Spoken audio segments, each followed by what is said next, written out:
Here. Schaefer Weiss. Here. McNally. Here. Okay. And if we can stand and recite the Pledge of Allegiance, please. I pledge allegiance to the flag of the United States of America, To the republic for which it stands, one nation, under God, indivisible, with liberty and justice for all.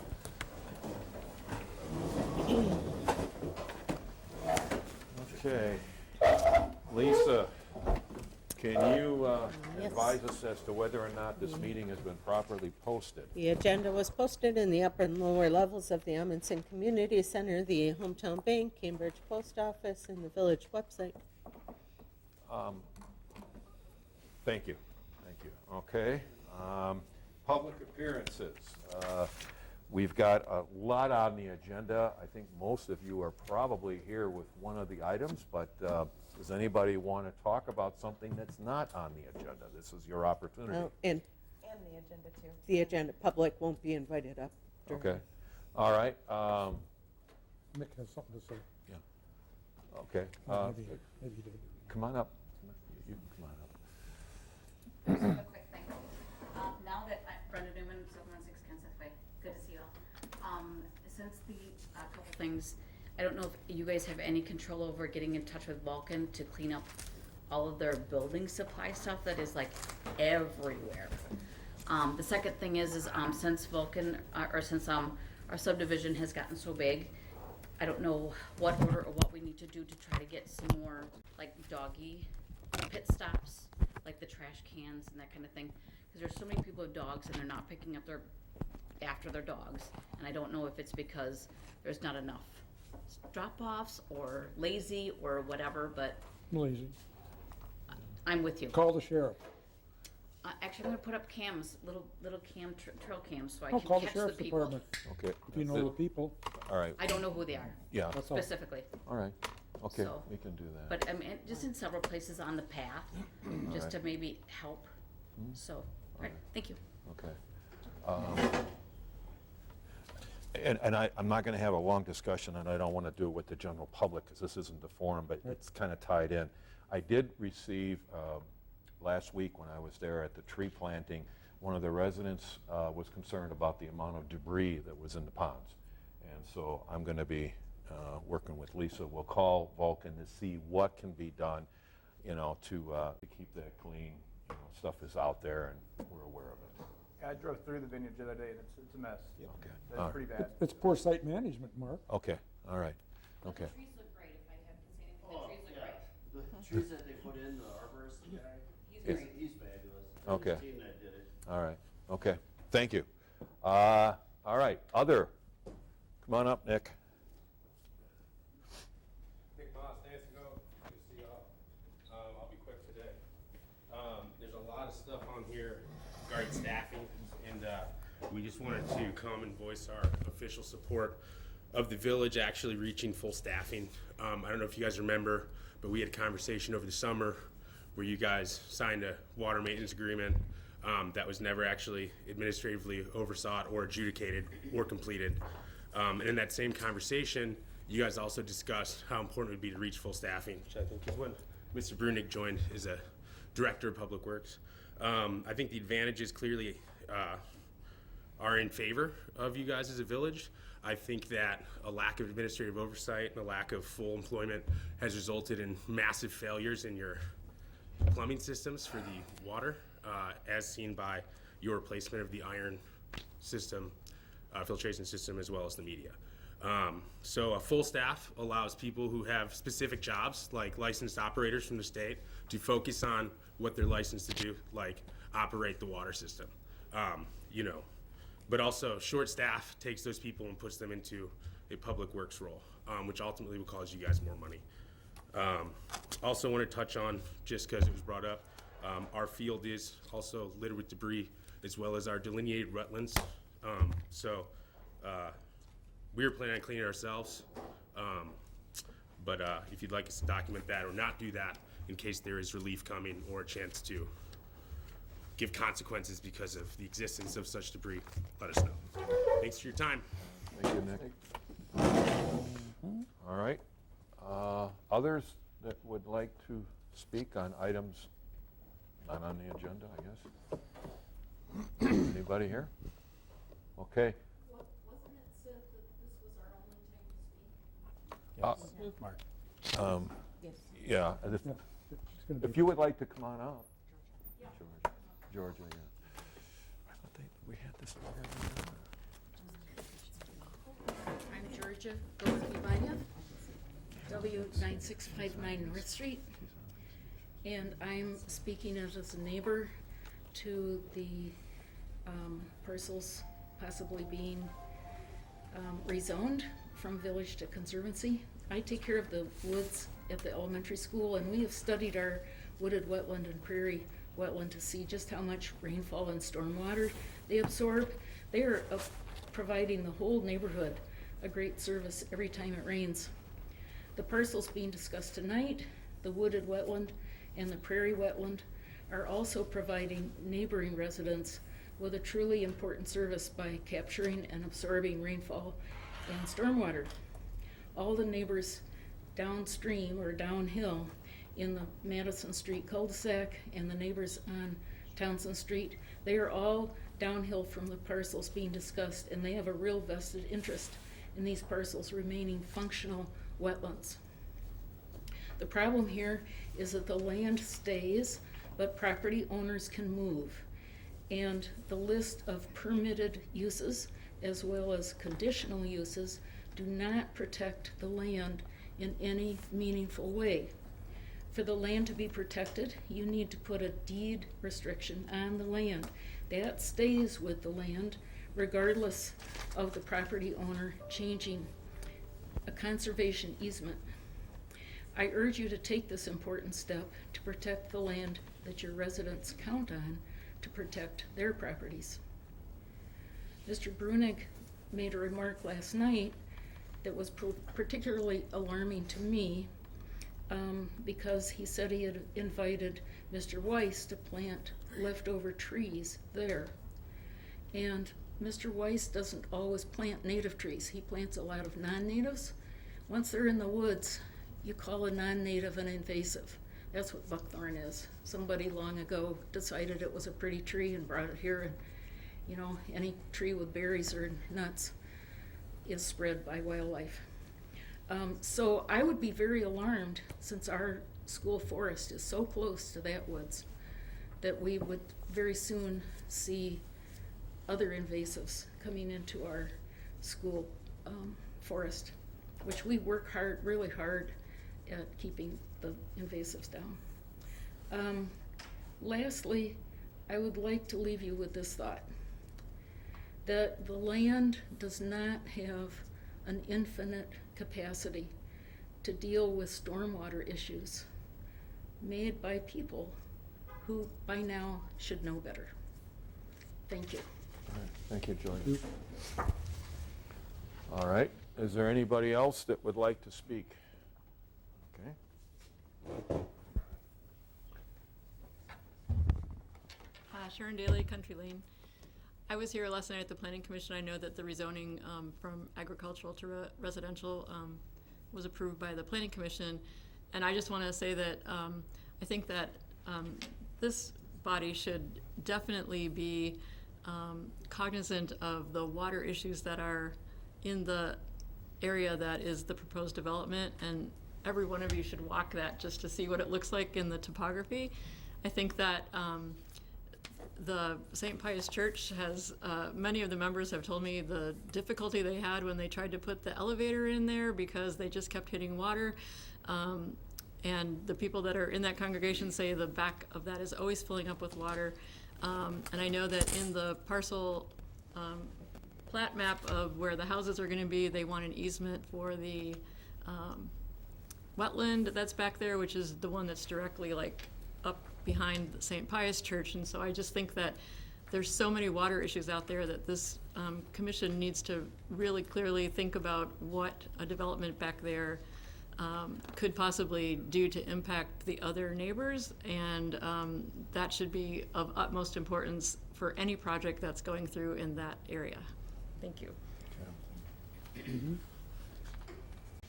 We have two, I'll just say this, we have two parcels that we're dealing with, and there's water on both. And so for the benefit of the public, we don't have the numbers. And so both of They are these further ladies, in the agenda. yes, they were talking about different I think. properties. Yeah. So I just want that to be understood. Okay, anybody else care to talk, speak? All right, okay, thank you. We'll move on. Approval of the consent agenda. I'll make that motion to approve the consent agenda. All right, I'll second. any questions? Any concerns, issues? Okay, all those in favor of approval of the consent agenda, please signify by saying aye. Aye. Aye. Opposed? It carries. All right. I'm going to go into President's report. I'll try to make this very quick. I see that our one of our personnel is here. Todd, can you stand up? I'm just acknowledging Todd because he did a great deal for us. He works with our Department of Public Works, and he helped us with the trees and digging the holes, and we had a very, very tight time frame. I don't know how many holes you put in, but you were complimented by individuals in this community, and I wanted to compliment you. So thank you very much. Yep. Thank you, guys. I also, Vicky is not here. And Vicky is another individual upstairs. And she works with our, water and sewer, Redwood, Vicky Redwood. And when I was out, I received compliments. I was at the tree planting ceremony. And the folks that are out in your area, the vineyards, they have dealt with Vicky, and they really enjoy. She's been very friendly, she's been helpful, and that's wonderful. And when I hear stuff like that, I want to make sure that we compliment.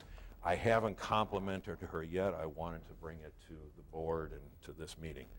And then, let's see, the last item here, Wyatt Rose. I don't know where else to put this in the meeting, but Wyatt, this is your last meeting, and you will be stepping down, and I would like to thank you for your years of service here and advancing Cambridge. So thank you very much.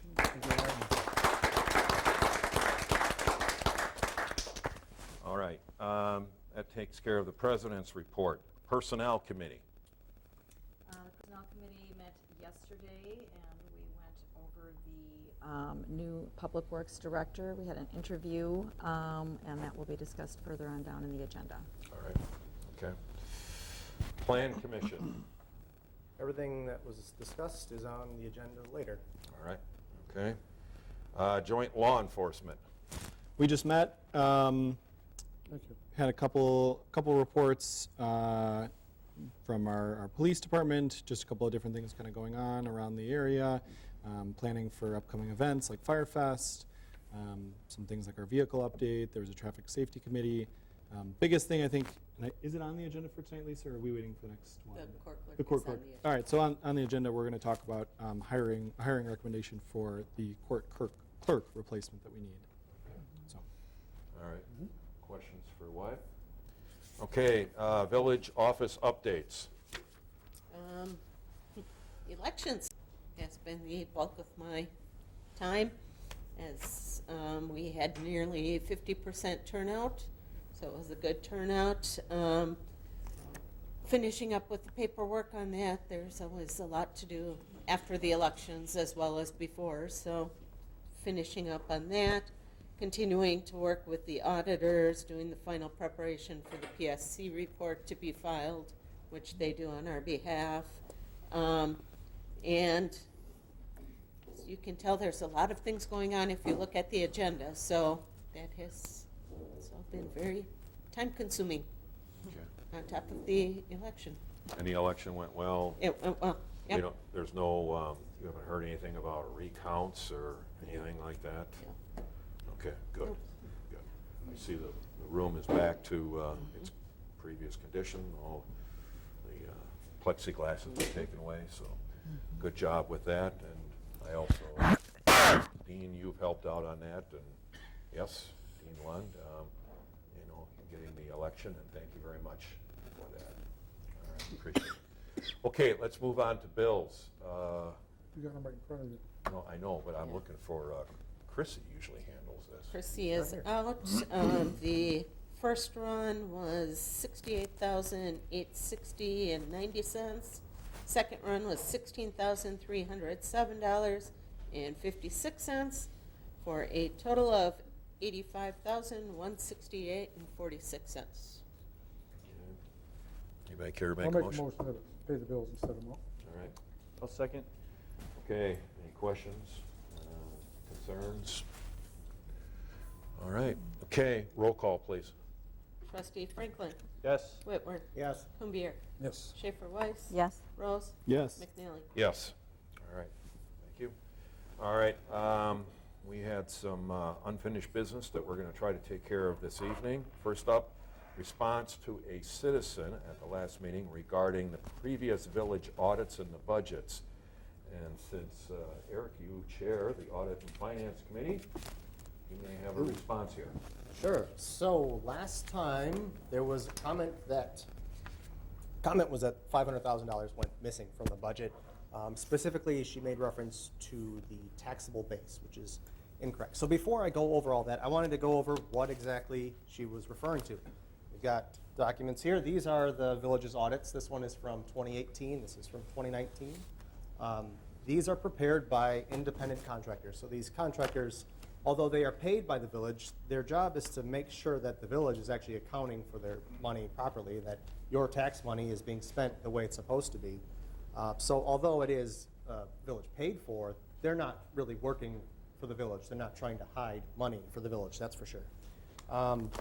They do follow general accounting practices, the GAAP accounting and GASB. I believe they follow GASB 87 and 89 and 86 and 96. There's a lot of them.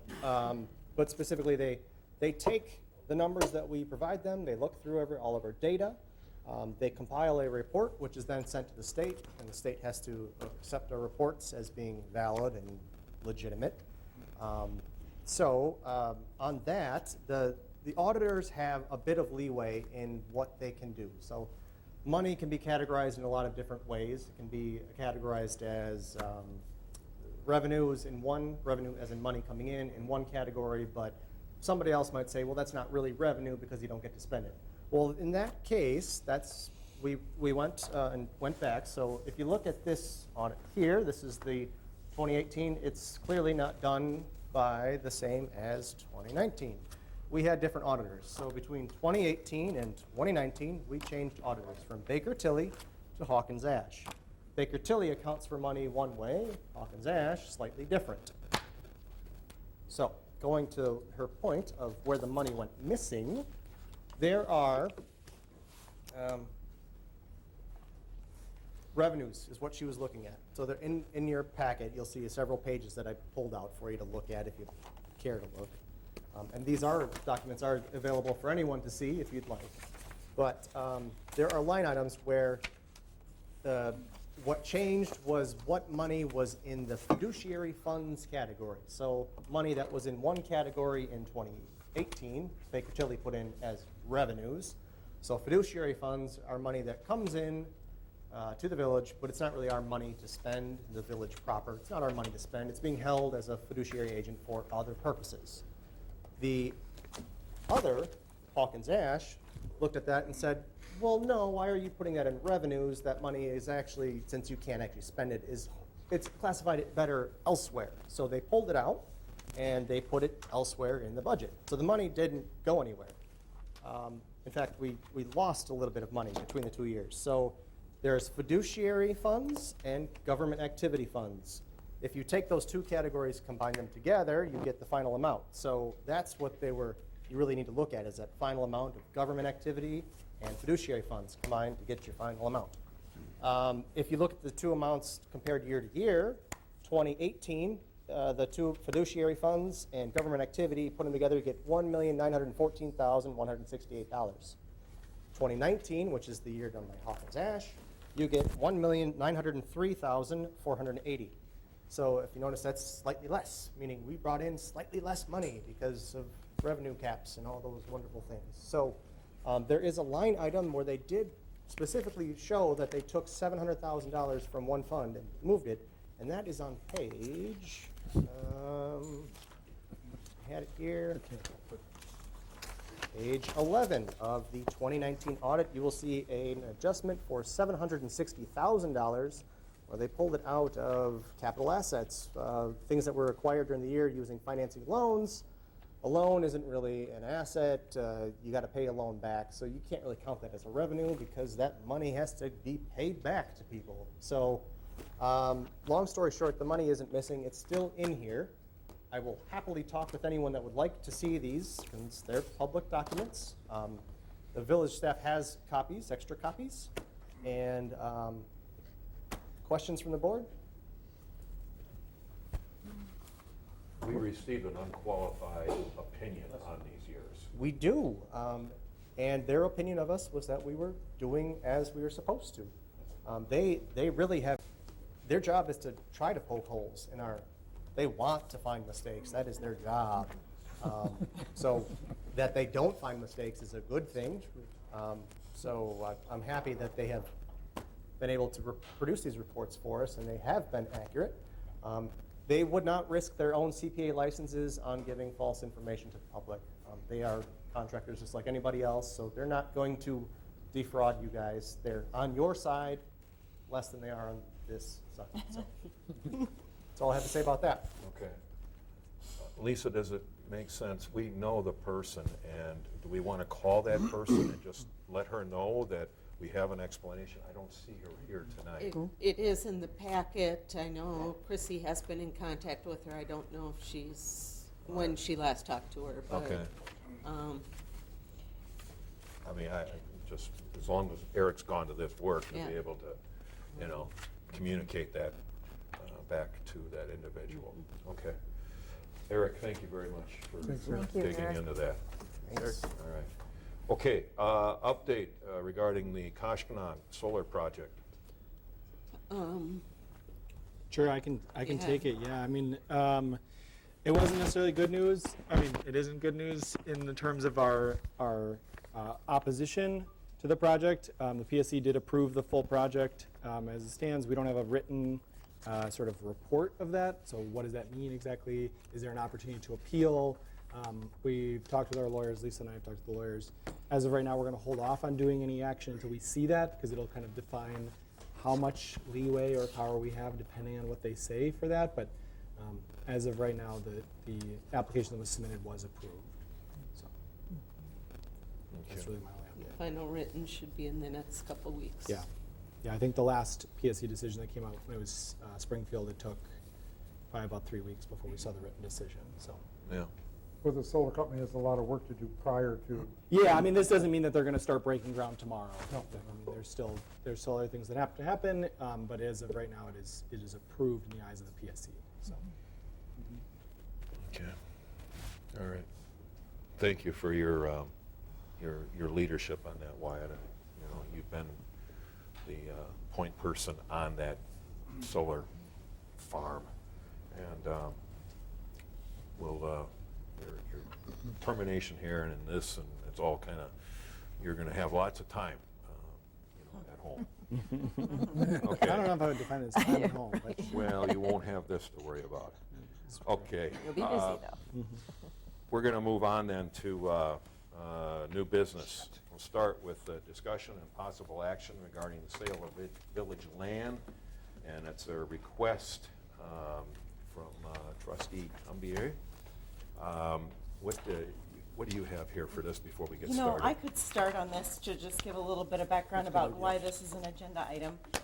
There had been a board member request to revisit. You'll recall, maybe it was 2 months ago, the board did pass the sale of this particular property to a private individual, a private couple. And so there had been a request to revisit that, to put it back on the agenda. When I looked at our code, it turns out that we're past the time where there could be a motion to reconsider that sale. So the decision to sell the land is final, but we still have a decision point here tonight to rezone the land. And so we put this still as an agenda item so we could just talk about it. Yep. If there are concerns based on the things that we heard last night at Plan Commission and any policy concerns that there might be with the sale of the parcel and wanting to put on any restrictions, it is true that we could do a deed restriction that could run with the land. The way that would work then is if you hear policy concerns, based on the recommendation from Plan Commission, and you say, okay, yeah, we agree we want to rezone as necessary to sell the parcel, but we are concerned that there are some things that are attached to that we're not comfortable with. The discussion last night, as an example, was that we're not comfortable with, even if it's in conservancy, there's still the possibility that somebody could be within that zoning, they could take down trees. And so if you wanted to attach some sort of a restriction on that, you could do that. The way that would work, we would put that in the sale, we would reference it, and then the deed restriction would be a separate document that we would specify. Here's what we want. We would be a party to it. We would specify here's what we want to run with the land. It could be that it is maintained as wooded land. Based on the concerns we heard tonight, it could be that we look at the DNR administrative rules and say, okay, here are the invasive species that DNR considers to be invasive, and we want to make sure that those aren't planted on the property. What you do with the deed restriction, you've got some policy authority over, but that's the mechanism that we could use to address some of the concerns that we heard. If you wanted it to run with the land, we could make it do that. Okay. But that wouldn't be under this agenda item, just to clarify. So this is an agenda item just to address the board member request that we have an agenda item to talk about. Anything that we do, like a deed restriction, we would address in the next agenda item when we consider whether to rezone. Okay. So you're asking us then to, if we have this deed restriction, we can bring that into item B. Ted, is there anything further then that you have? There's not much we can do with the first week, but we can talk about the second point here of the deed restriction and possibly putting it in the conservancy, and also attaching certain things to that deed restriction, so we can keep this land the way it is right now. All right, okay. Well, then if you have no objection, Nope, we'll I just don't. move right on to item B. Absolutely. If that's okay with everybody. Okay, item B here, under new business, discussion of possible action regarding the rezone request from Chris and Nadine Bruning to rezone the tax keys from public to conservancy, and then the recommendation from the Plan Commission. Where do we want to start on this? Okay, so last night we had Plan Commission. There was public comment. A lot of the same folks were here. The Plan Commission, since we have to sell the land per the board's decision, the Plan Commission was tasked with determining whether the conservancy zoning that they're requesting was the most appropriate for the land type. And based on that feedback, that we agree that if it's going to be sold, which it has to be, and it will, conservancy was the most appropriate fit. So that recommendation is that Plan Commission recommends that it be rezoned as conservancy land. Okay. And then how does that get back to what you were just talking about here, Jane, the deed restriction? Okay, so if it's rezoned as conservancy, here are the permitted uses. Harvesting of wild crops, and I won't read all the details, so just in broad strokes, harvesting of wild crops, management of wildlife, including waterfowl, fish, and other similar lowland animals, forestry and the management of forests, or conservancy, parks, picnic areas, hiking trails, areas of scenic or historic or scientific value. So this would likely fall into the forestry and management of forests in the wooded areas. There was, if that ends up being the policy concern of the board, is to protect the wooded areas. Just being in the conservancy district doesn't necessarily prevent trees from being cut down, because you could manage a forest and still be cutting down trees. So if the board policy goal is to make sure that trees continue there, that's what could happen through a deed restriction, and you can think about just how big or small you want to make that, you know, invasives or not, whether you wanted to address that, whether, you know, you can, of course, we've talked about you want to make sure you can cut down dead trees, and Right. those kinds of things are fine, but to maintain the wooded nature of the wooded areas, that's the kind of thing that just being in the Conservancy District alone doesn't get you. Okay. All right. So this deed restriction, we would vote upon. And I guess what I'd like to do, Chris, do you have any observations here, any thoughts you'd like to share? Do you understand what we're talking about here with the deed restriction? Would you have objection to a deed restriction being placed on the property? I shared with Plan Commission what our intent is, and through our legal advisors, we don't have anything more to add. Okay, so it doesn't sound like he's got an issue, so. Yeah, so our firm could draft the easement, or the deed restriction rather.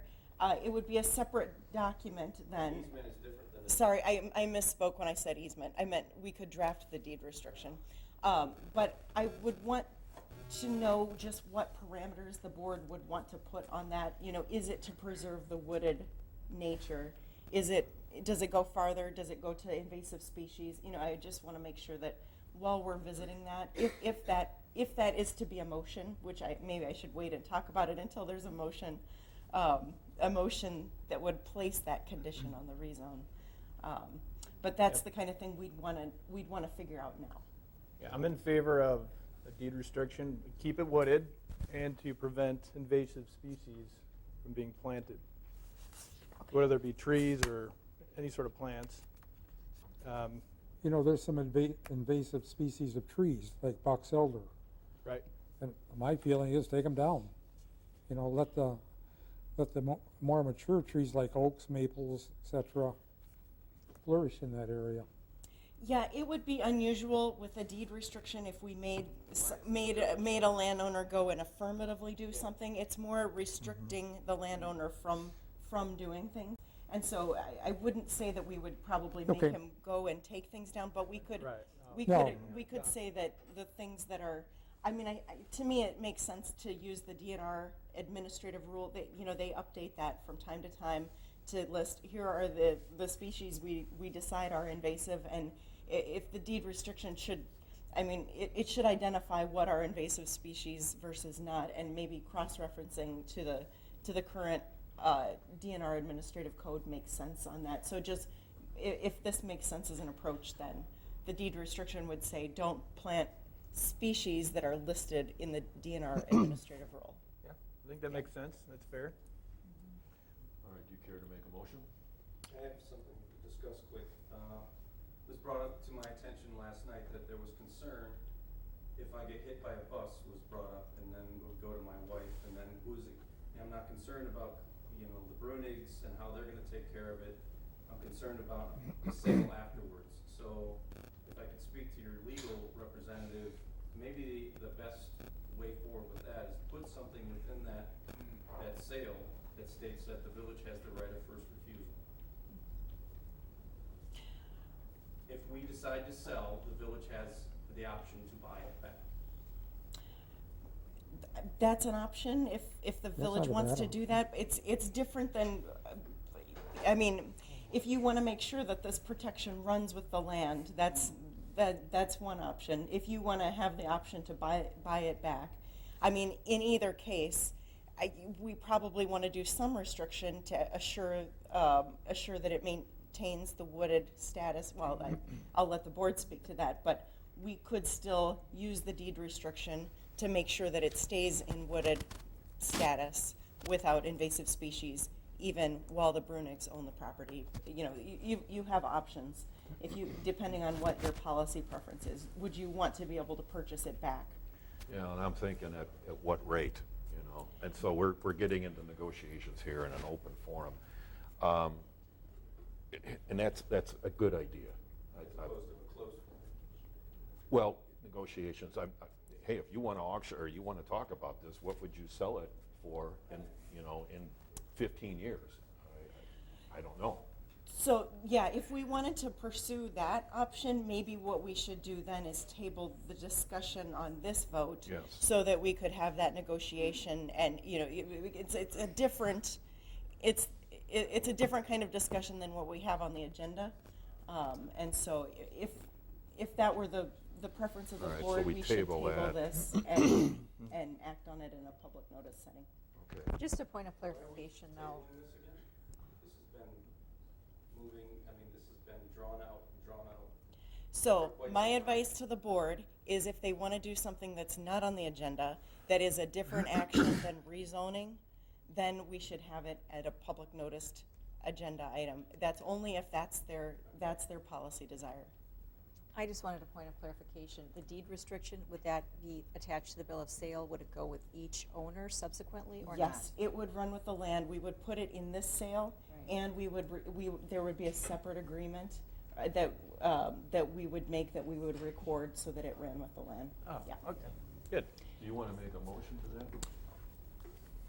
Yeah, okay, so, yeah, I'll make a motion to rezone tax keys 0612, tag 122, 0423, tag 5, and 0612, 122, 0446, tag 8, from public to conservancy with a deed restriction at item C, forestry and the management of forests. Keep the land wooded and to prohibit invasive species from being planted within the land per DNR standards. Question for you before, when you say wooded, what makes up woods for you? Would one tree count as woods? Would 3 trees count as woods? I know it's I don't know that- nitpicky, yeah, but right. if someday someone cuts down everything but one tree, is that still woods? How open to interpretation is it? I don't know if there's a definition of wooded parcel. That's where that gets Call it tricky. woodlots then. Okay, you've made the motion. Okay, It is- Oh. you're right. I can second it. All right, okay. Now we can talk about it. Is there anything you can think of? I mean, so just to clarify, to keep the lot as it is, you know, Right. take down dead trees as necessary and brush, but keep it wooded in its current state. I mean, we Is that could add something? that, only remove dead trees. I mean, Yeah, if that within were reason. Yeah, see, how do you enforce? Yeah, And I see what you're invasive saying. If they did have invasive and wanted to take them down without correcting. Yeah, so we would only put in this one that you couldn't plant invasives. There wouldn't be some sort of affirmative duty to remove invasives that were Right, already yeah, there. no, that's, But they Yeah. could if they wanted to Right. be invasive. Yeah, Yeah. that gets tricky. If they do want to remove invasive wooded species, would you want to encourage that? Okay. Does that answer your question, Eric? I Uh, hope. No? I mean, we can put parameters on this that we put into the deed restriction. Yeah. It just seems vague It is. from an enforcement standpoint, if you were to actually want to do something about it. I left one tree, well, it's wood. Woods. So I'm just saying, it's very ambiguous. I'd rather have, and I like ambiguity in most things when it comes to law. But in this instance, when you're talking about putting a deed restriction, you got to be explicit on what you're restricting them to not be able to do. Like, you can't build in this spot because there's nuclear waste. Don't dig there. Anywhere else, go ahead and dig.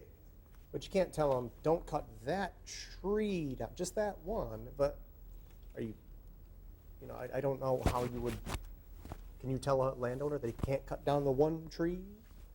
as Or someone what? who doesn't know the land, Chris, give me a guess. How many trees do you think are in there? Rough. 100? Hundreds? I don't know. What if we say it can't be cut down less than 75% of current trees?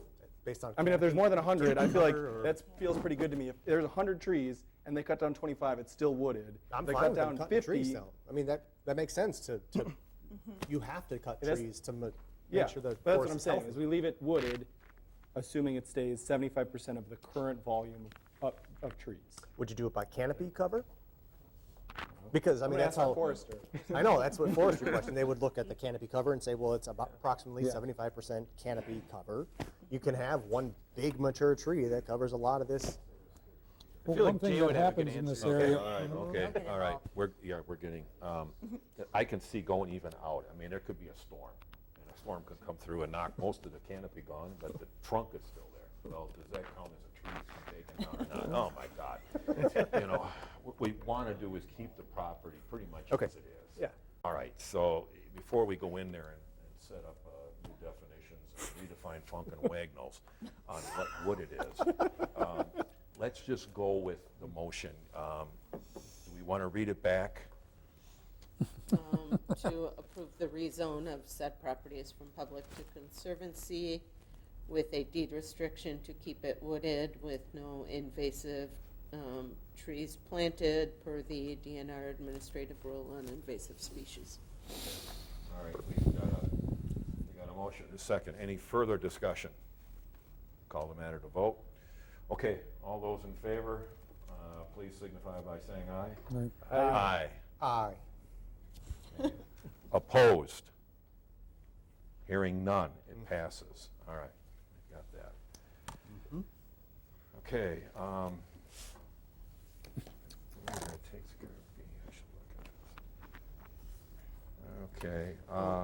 One clarification too, that the rezone won't take effect until at the time of the sale of the property. Yep. Okay. All right, we're going to move on. Discussion and possible action regarding the rezone request from Richard and Jean Scott to rezone tax keys, well, just the one keys, 0612-123-0007, -1 from agriculture to RL, residential low density, single family, and it's a recommendation from the Plan Commission. Okay, so once again, the Plan Commission recommends to you, in this case, we thought that it would be most appropriate if this land is going to be sold. Going from agricultural, it would be most appropriate to go with low-density, single-family housing. And this is all also contingent upon everything going through the way that you need it to with your wetlands and all that good stuff. So that is the recommendation, was to switch it to residential, single-family, low-density. There really wasn't much discussion on that particular one. There was some comments about native plants and the water tables specifically, which they, Big thing about is managing the water back there. I'm sure that you're well aware of it. You mentioned you're going to be modeling this area, et cetera, so.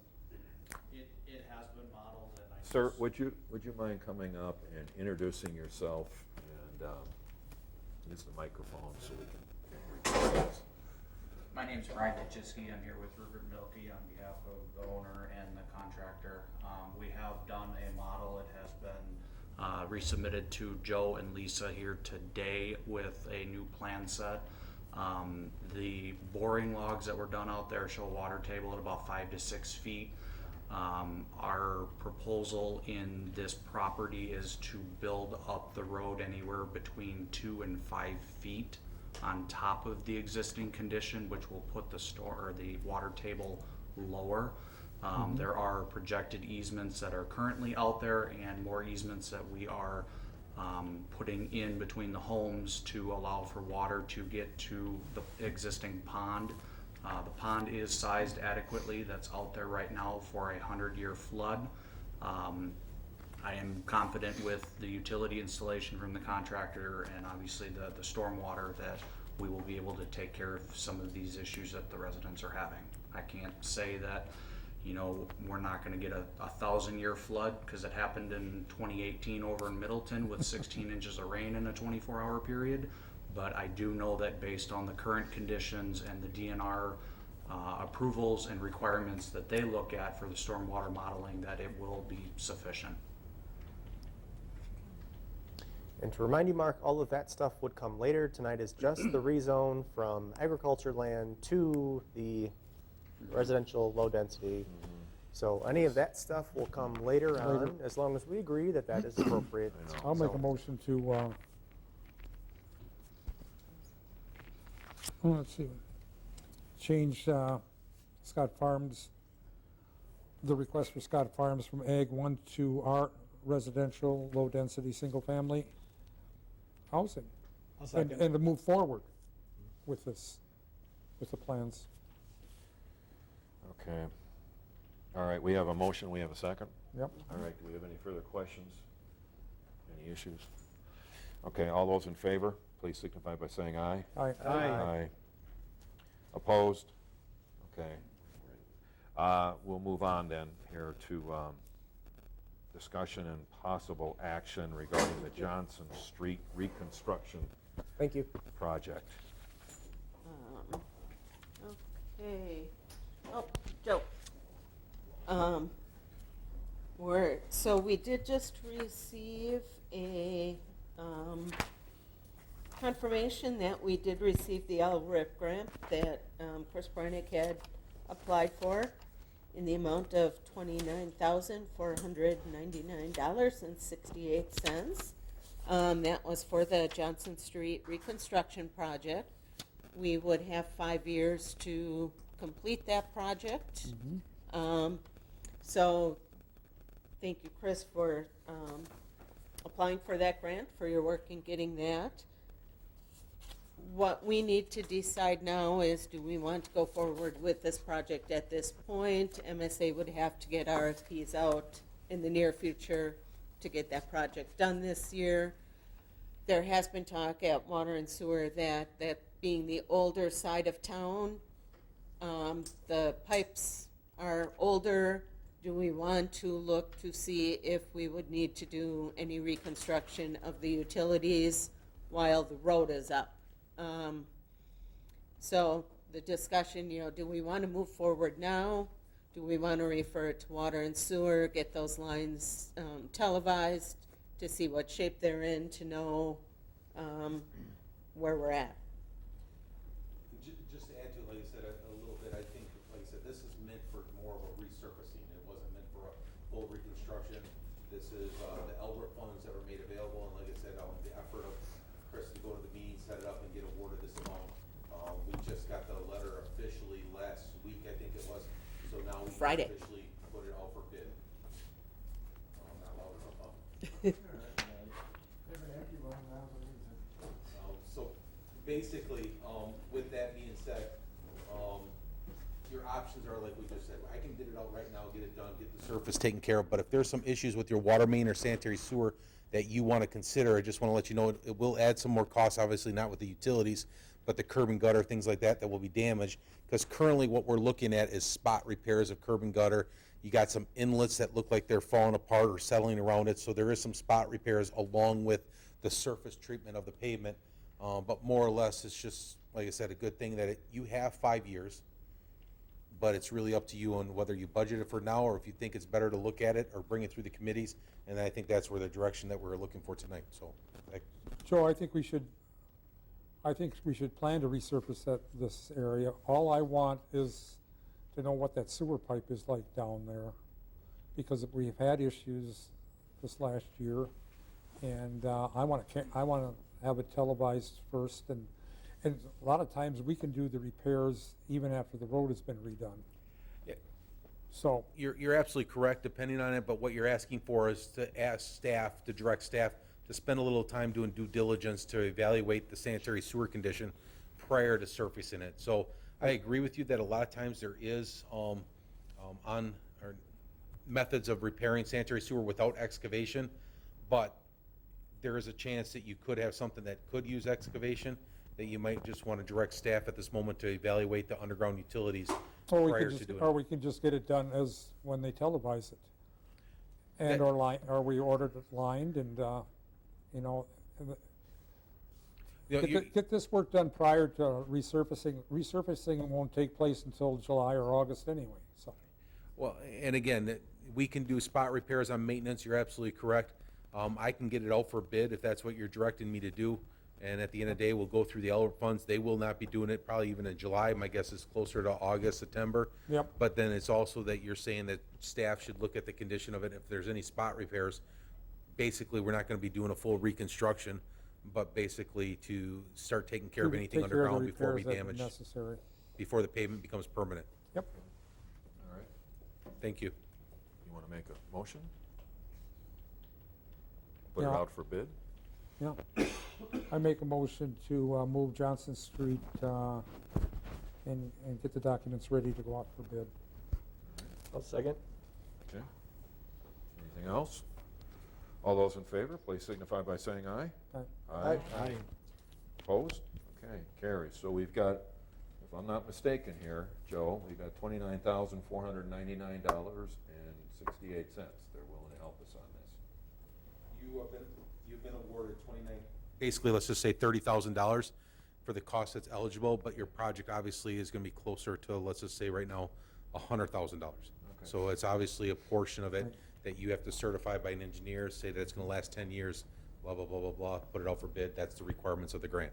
And you'll be reimbursed. You don't get it when you do it, you get reimbursed after you complete it. understand. Okay, thank you. And MSA's got a little, Right.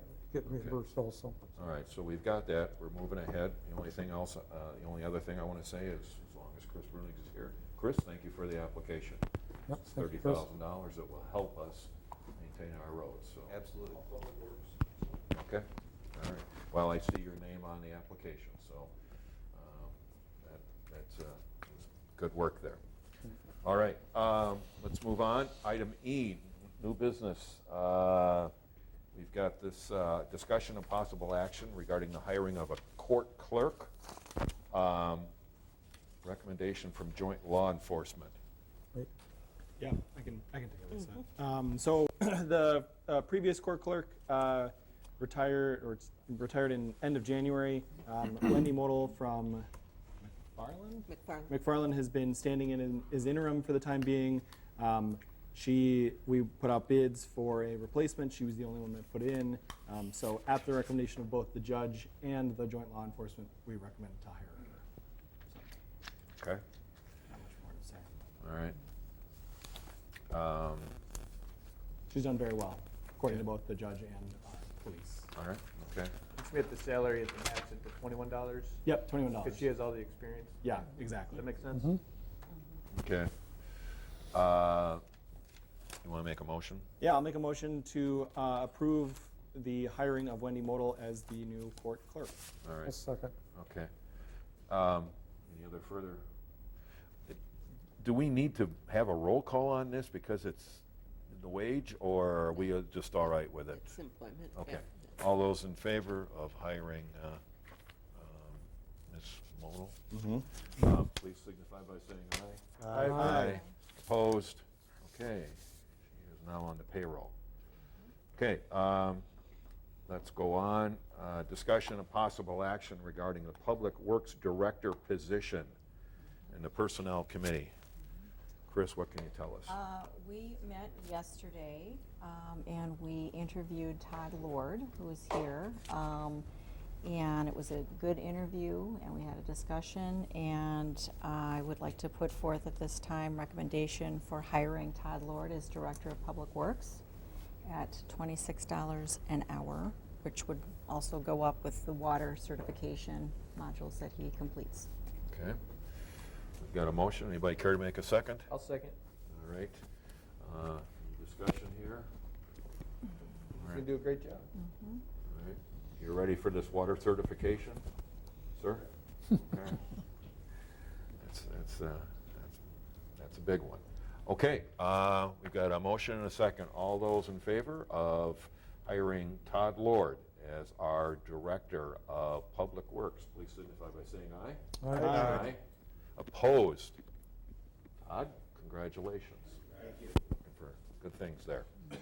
Okay, let's see. Building inspector, No, contract. no. Department staffing. Oh, we had tabled that. Public We Works. didn't have time to. But complete we it. still have to address it. It's on the, so the next item will be taken up next week. Personnel will be meeting again, so we will bring it back to the following agenda. Yeah, all right.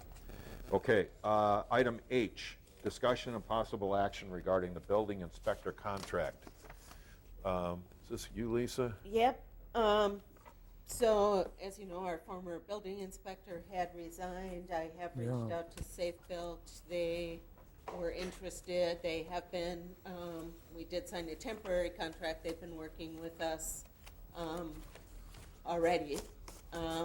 They did give a contract. Jane has reviewed it to move forward on a permanent basis.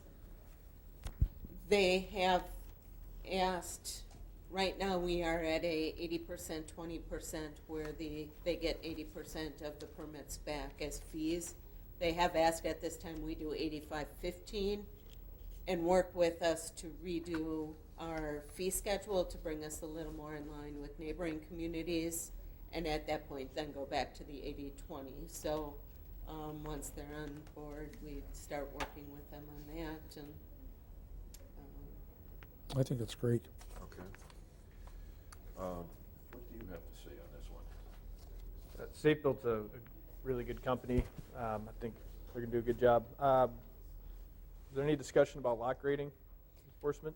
I did talk to them. They did say some communities, they do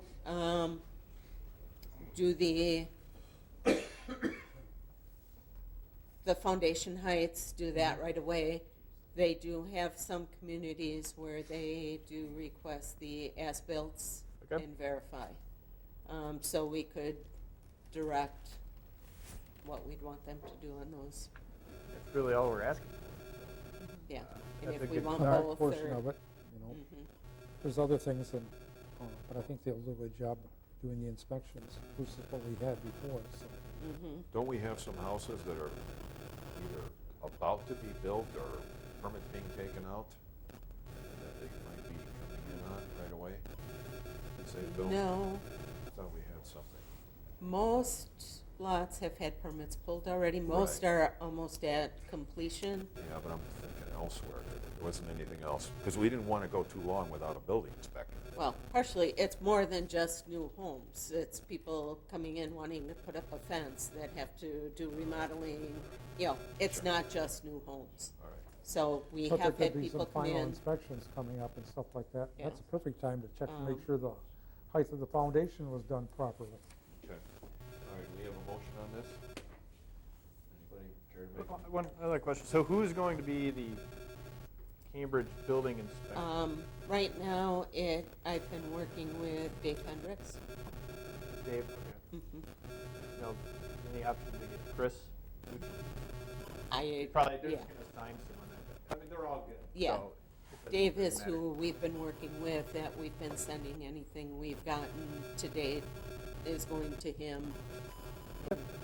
Did you have a discussion, Lisa, about the grading? Because I know that was something that came Yeah, up. and that's why I said they do the, spot checks on the foundation levels. As a And part of their general. They could do the as-built. Yeah. All right. Good. That's a good sign. Okay. All right, I'll make a motion to move forward with the building inspector contract with Safe Built. I'll second. Okay. That was louder. Goes to Eric. Well, we sure want a better one. Okay, any questions? Well, can we put the lot grading enforcement on the next meeting to discuss it again, or how? I don't want this to kind of fizzle away. I want to keep pushing on it. Could we include it in the contract? Amend the contract to just add, to make sure that's getting done and. Yeah, especially with the Scott Farms, I think there's going to be some grading issues that we need to stay on top of this. Yeah. And the public comment at last night's meeting is going to be important. Well, that, and I'm gonna bring it up again, stormwater management. Yes, You know, absolutely. it's still gotta be on our radar. If it's an existing, like, the winery out there, just make sure that they're managing the water properly. And they might not be. We don't know. Yeah. And we need to Okay. let's Joe? add it to the contract. If you're gonna have it on the next agenda, I can wait for a different time to talk about it, but otherwise, if you're gonna talk about grading, it does come back to the master grading plan put together at the original plat. Right. Obviously, someone to check it, it can be checked at any time once it's established. Usually you can get an as-built survey at the time of installation, but when builders come in, things will change. You gotta expect the buildings to come up, but maintaining the property lines is really where it matters. So at the end of the day, to have it verified, it's not really up to a building inspector or even MSA, it's just having that documentation and the ability to go back, because it'll be the property owner's responsibility to get it back to that point. So with that being said, you do have several coming up, and we'll talk about that later, but Scott's Farms, the one we'll talk about later, those will all come in with site plans that will have established elevations.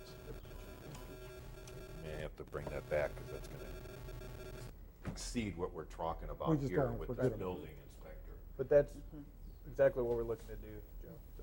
All right. But we can talk about it in Okay. detail later on. All right, so we got a motion and we got a second.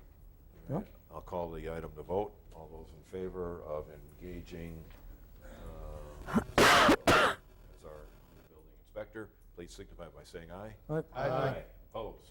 It carries. All right. Thank you. Moving on, let's see here. Item I, correct? All right, thank you. Discussion and possible action regarding the park reservation Veterans Park Summer Concert Series. You've got the dates. We've got the June 3rd, June 17th, July 8th, July 29th, and 8/12 at the Cambridge Arts Council. They want to reserve the park.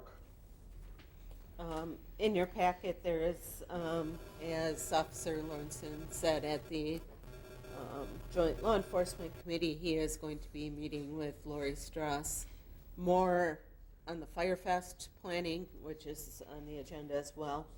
But talking about this, in reading this, the one question which we would need direction from the board that I don't think was clear in here.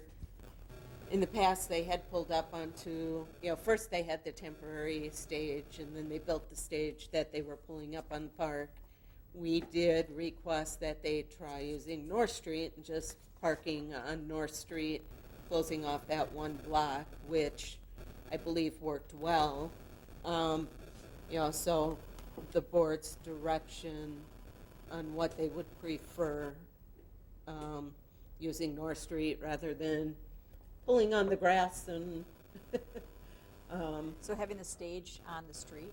yes, that what that's you're what they did the last Okay. sessions that they did. There were questions. That's a tight area on the I know. parking. Yeah. People, when they were up on the grass, yeah, when they were up on the grass, if people are driving, trying to turn onto North Street, the vision is poor. Right. So when we closed off that one block, Eric has a private concert in his front yard. That's I sure do. I there stay in bed is. for it. It's easy to go one block up and over and around. The route is there. With that, I think, I completely agree. I think putting on the street is better. Could we ask them to just put up some more, I don't know, stoppage of people? I remember those couple concerts, I remember the kids sort of just running into the street there because there wasn't much, it was just a cone or two that said, don't go past here. Yeah. Obviously, like, And a parent, I'm Public gonna stop my Works kids can from get doing out that, the but- barricades. Yeah, and I think so the forth barricades for would be the nice, no yeah, if we can just parking. do that. Or no, that road is closed. for Okay, them. perfect. So- Yeah, because if they don't leave it there, they have to put it into storage, and then they have to move it for each concert. They're still moving it for Yeah, they each were still doing concert. that regardless. It's not staying on North Street for the Yeah, summer. It's okay. still being moved. No, it's not. But it's just, easier. It could. Really quiet street. Really It's quiet. easier. Last year, the board felt safer having that street closed up. Spring Street and Park Street are still open. So for the kids, that's parents' responsibility. I agree. But the board last year felt it was safer and less wear and tear on the park Yeah, agreed. to be pulling on and off each time. Just so you guys are aware, there was a tree planted where they had been backing up onto, so they'd have to find a different area to back up onto. There's a tree in that corner now. I'm not sure what the variety is. Jay isn't here to tell you, but. And I think in the future, we really need to look at West Side Park, I believe it's West Side Park, for putting a band shell in and moving these concerts over there versus having them in Veterans Park where we have a highway, a very busy highway, where somebody could get killed at one point. Yeah, I know. I've had discussions with folks about that, and the problem with West Side Park is the drainage. We'll take care of the drainage as part of, if we do a band shell or something like that, we'll have to address the drainage also. All right. And I will clarify, chamber is no longer there. Those are the restrooms we used. We will not be opening the village hall to use the restrooms for the events. Is there going to be a porta-john? No, That's up there to- will be. There will be. All right, good. That's up to the Arts Council, but. Okay. Yeah. I saw that. I went to the gala event. It's a very nice event. Didn't buy anything. Not really sure I understand some of this art, but they had the concerts, and then they had some of the other related expenses, and one of those was porta potties. Okay, So good. they know it. I think it worked out a little bit better with that there. Yes. Maybe they could use Wyatt's house there. I'm a little too far. I wouldn't want to walk to my house. Yeah. Well. Not with our water rates. Eric, you can charge. That's pretty easy. Entrance fee would have to be high to pay for that water, though. Okay. All right. Okay. All right. So we've got we have a motion and a second on this, right? No, we have, No. I'll make a motion. Okay. And I'll To All right. have the Park Reservation Veterans Park Summer Concert Series 6/3, 6/17, 7/8, 7/29, and 8/12. I'll second. All right. And do we want in the motion on the street? Yes. Yeah. Okay. Streets. All right. All those in favor, please signify by saying aye. Aye. Aye. Okay. Good. That's a nice event for the community. It brings in a lot of people, and People in my front yard. it's fun to attend. Okay. Discussion. Item J. Discussion and possible action regarding park reservation for the Midwest Fire Fest, July 23rd through 25th, and this is being asked by the Cambridge Arts Council. And again, like I said, Officer Lawrenson will be meeting with Lori on the 20th. This is back after a 2-year hiatus with COVID. It will be toned down, pared down a little bit this year. They won't have the iron pours and so forth. They still will have the statue and so forth, the unveiling. They will not have the Friday night dinner. No beer tent. Or no, there is They a beer will tent, have a but beer it's tent. spaced. It's spaced, yeah. Yeah. Back up, pared down. They will be working with the police on, she didn't have the, to close the streets. Those will be coming before us later, but their intent again is to close Water Street for that small segment. Pleasant Street would be closed for through traffic, but locals could get in and out of there. Half the road would be open for them and for emergency. All right. Fire Fest, or Midwest Fire Fest. Anybody care to make a motion? I will make a motion to, let's see here, where are we at? J. Park reservation for Midwest Fire Fest for July 23rd through the 25th, 2022. I'll second.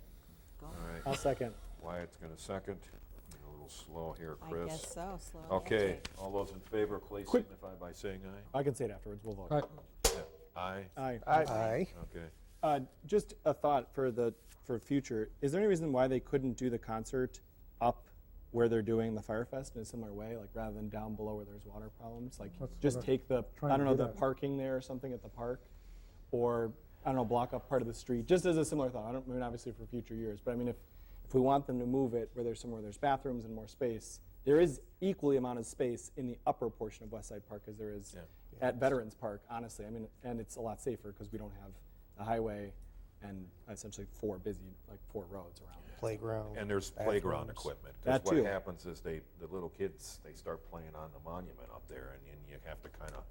Or they go up towards the drinking fountain or whatever else. And they're get right very there by close to Highway 12. 12. Yeah. I get it. I mean, Just a thought, because it's the exact same size, honestly, if you think about it, like that proportion. Okay, all right. Okay, well, we've passed that. And I will talk and see if there's any interest in. And didn't we just approve removing that giant tree there too? It's gone. Oh, it's gone. It's So gone. there, It's so gone. there's even more room. Yeah. There's no tree anymore. There's no big tree. Are we putting a tree there? Is there going to be a tree at that corner?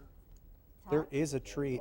There is a tree at that corner, far closer to the corner. I think There's a London plane tree close to the Yeah, corner. I know what you're talking about. It's like over the pathway. Yeah. There is one. Okay. I would But think so. per ordinance, you can't plant in the same spot that a tree came out of. Mark, had you read the ordinances about Yeah, tree I'll planting? just get right Yeah, on you it, gotta, Eric. it has to go off to the side. Yeah, okay. I can't hardly wait. Just bring it on over. You missed all the good meetings on that. Okay, all right, can we move on to No. item K, which is a discussion of possible action regarding the temporary Class B beer license and wine, July 23rd to the 24th for the Cambridge Arts Council and the West Side Park. I'll make a motion to approve the temporary Class B beer and wine license for West Side Park Firefest. I will second. Oh, you got it in? Okay, discussion. All those in favor, please signify by saying aye. Aye. Aye. Aye. Opposed? Carries unanimously. Okay, moving on. Discussion and possible action regarding proposed Westgate Development Phase 1. Might move over yonder. All right. Stand so everybody can see. I got two things on the agenda tonight to talk about the Westgate development. You guys will see it, or you gotta twist it a little bit, Yeah, a little bit. or go further back. Didn't twist, like, We're good, we're good. yeah, good. and you guys aren't. I'm great. Might have to shift over, guys, sorry about that. We're gonna talk about this agenda or item, we're gonna talk about several things that you can give some direction on. This is not for final approval, we are gonna be going through comments and making final recommendations. And in particular, one of the things that came up is that, like the stormwater review, what you mentioned before, is being reviewed by Dane County. I've not heard back from them. So my focus has been on the construction of the roads, the installation of utilities, things like that in that nature. So again, first one is a second item on the agenda, which is basically requesting permission for the community to apply for a work within right-of-way permit to have utilities within the right-of-way. I got it shown down here in the bottom corner here, and that's where it's currently being proposed, where it crosses. You son of a gun. Yeah. Now I found out I can't put my finger too close, so right down here in the bottom here is where the utilities are going to be crossing the highway. That's where it's currently proposed. Regardless, they cannot apply to the DOT for permission to put utilities underneath the highway. It's something they can put the application together, they can get it ready for us, they can put the plans together, but at the end of the day, because the DOT is looking for who's going to be maintaining the utility long-term, it's a requirement for the municipality to sign the application. So this one's really simple, and just to kind of show it, I'll go to the next page here. This is the location right here coming off of Highway 12. Basically, they're proposing to use an easement between the two parcels right there and come through, but we need obviously, Lisa, permission for you to sign the application for them to be able to install the utilities within the highway. Basically meaning that once it's approved and you accept it, you'll be maintaining it and responsible for it. So that one's the easy one. And if I can get that kind of in a motion or a second, I could really appreciate it, and then I'll move on. I'll make a motion. Is it to direct you or to just file the basically that application? you'll sign it on behalf of the applicant, so. I'll make a motion that the Village of Cambridge to sign the application for this utility right-of-way permit. Yes. I'll second. All those in favor? Yeah, do you have to Well, vote? okay, yeah. All those in favor, Yeah, wake please up. signify by saying aye. Aye. Okay. I appreciate it. Now I got the easy one out. Now I'm going to move on, obviously, to the rest. The other comments that we're making is what we're going to propose as part of Phase 1. So some of the discussion we're going to have is about what is going to be installed now and what could be installed in the future. So just to clarify and go back a little bit, is that obviously the applicant's been here. It's been discussion about TIF, about the proposed improvements of a public road, obviously off of the highway and coming through here, basically calling Westgate Court. And at that, when you look at it, what's being proposed, and just to be clear, is a public road with sewer, or with curb and gutter, pavement, asphalt, a cul-de-sac, stormwater and stormwater management facility is currently being proposed as this public road. Okay. What is also being proposed is obviously that's not shown here, will be a discussion about sidewalk and also the public improvements and grading. Two other things that are currently being proposed, and I'll go to them right now, is a sanitary sewer and water, and we'll talk a little bit more about that in detail. But in order to provide sewer and water service to this, the current proposal is like we discussed, is water coming along Highway 12 along the back of the property line, sanitary sewer that's currently stubbed right there in that parcel, coming back along this property line well, and then coming up through here to provide access to Lot 1, as well as real easy access to Lot 2. And so we'll talk a little bit more about that as well when we talk about utilities. The third one, and this one's really hard to see, and I just printed this off. This is the current CAD files and drawing for the intersection improvements with Highway 12 and Westgate Court and State Trunk Highway 34. Because of the type of use that's being proposed and amount of traffic, they are required to obviously submit for a signalized intersection. This is currently going to be submitted to the DOT for approval. When I say this, I want to make it very clear the DOT is going to have a lot of say about this. We have some say, but at the end of the day, once they go through the process of getting this approved, I expect us to have very little comments. I show this to you so that you understand what's the improvements that are going to occur in phase 1, and I go, they're a little hard to see, but I'm just going to show a little bit. Right now, this is Highway 134 that they're proposing an extra lane that's going to be installed, extra lane right through here that's going to be installed that basically provides a right turn lane for them to head into Madison. On the opposite side, obviously, is the new road construction, so there's going to be some tapered lanes through on both sides, but basically it almost fits within the existing pavement. So you can see, and again, for me, that there's 3 types of lanes. There's obviously the through, the right turn and the left turn coming from the northbound, and then obviously a through lane that will be heading for all directions heading into town. And the same from the opposite, if you're coming from Madison, there will be a left turn lane that's being set up right now to go down 134, a through lane, and a right turn lane obviously coming into these 2 lots. So there'll be a full intersection. The road that's being proposed currently has 3 lanes as well, a receiving lane, so obviously all the cars that are turning in, and plus it'll have 2 lanes going out, one that's going to be a shared through and a left turn heading to Madison, and there'll be another right turn lane heading into town as well. So that's kind of the configuration that's currently being proposed. I want you to be aware of it because, again, it's currently planned that they won't be tearing up the whole intersection, but they will be adding a little bit of pavement in order to create a better pavement markings that will be submitted to the DOT for approval. Signalized intersection is also part of it, so that's currently what's being worked on. And again, I have not seen the plans, but this at least give you a taste for what should be completed as part of phase 1. Hold on, I got it. Can you go back to water and sewer ones? See that dead end intersection right there? That dead end intersection off of 134? Yeah. Mm-hmm. For water and sewer right here? Yeah. We were talking to the guy that does we were doing all the heights and measurements here. You could take the sewer out of here too. And you could run that under the highway and not do all of this. You know what I'm talking about? There's on that dead end right there, the sewer runs alongside the neighborhood there in that dead end. I'm showing it right now. And instead of running all the way down through here and coming all the way back up, you could bore and shoot underneath the highway right there. So that's another thought. I just wanted to bring that up to you. That was brought up to me. Right here, right? Yes, right in here. Yeah. To shoot right straight Careful how across. close your finger gets. To shoot straight across instead of doing all this. Yeah. And weaving through and ripping property up for, it's Well, just, I just wanted to show you that because it was brought to my attention on the heights on that would lessen a lot of the. Well, you're actually making an excellent point that's being considered, so I'm going to jump to it. A lot of details are still not worked out exactly. I'm showing the current alignment for sanitary sewer and water. This is the second alignment we got.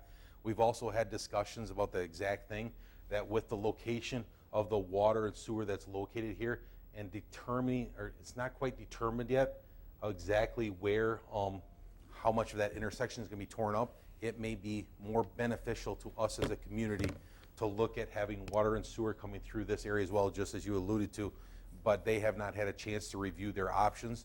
Regardless, we're going to have to cross the highway. We still have the same permit, so to me it's indifferent. But if we can provide sanitary sewer service through here and water.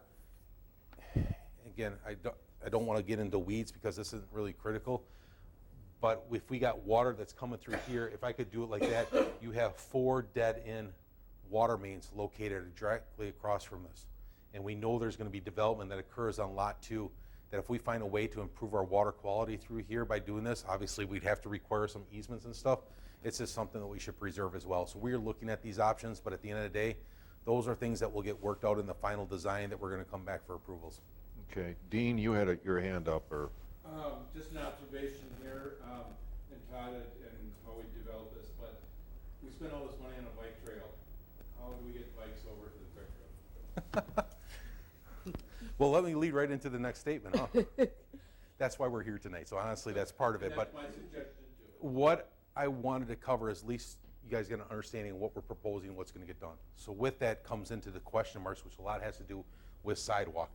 And so if I'm going to zoom in here a little bit, I hope you can see it. I can zoom in a little bit and see if this helps out. One of the comments that I made was regarding to my review the first time was sidewalk. Okay, we know that sidewalk exists. We know that this is going to be a proposed quick trip, and there is no sidewalk that exists along the highway. So how to get people there is something that, again, the comment was made about we should preserve the ability to put it in, but there hasn't been a design or any consideration or anything really done except putting this red line here is about a future sidewalk. So when it comes to permitting it, getting access within the highway and getting it built, those are things that we wanted to talk about tonight, just like what was said. So first, starting off with a basis is that currently what's being proposed and what we're recommending is that the sidewalks that are going along the new road, and again, when you start looking at the sidewalks that go from here to here, that's a requirement of your developer's agreement. It's a requirement of, everything that you put in place when it comes to public improvements. That sidewalk gets installed at the time of the installation.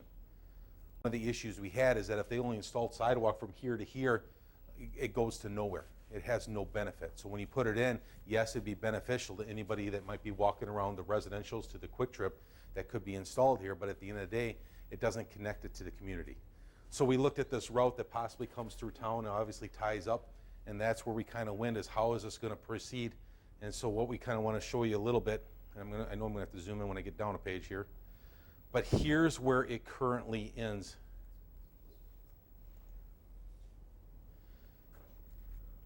I gotta go a little lower. There you go. Right here is a Subway parking lot, and you can see just the end of the sidewalk right there. We're currently leaving off our sidewalk right at Subway's driveway. And so the idea of installing it and what to do, so when we go back to this page and see the overview,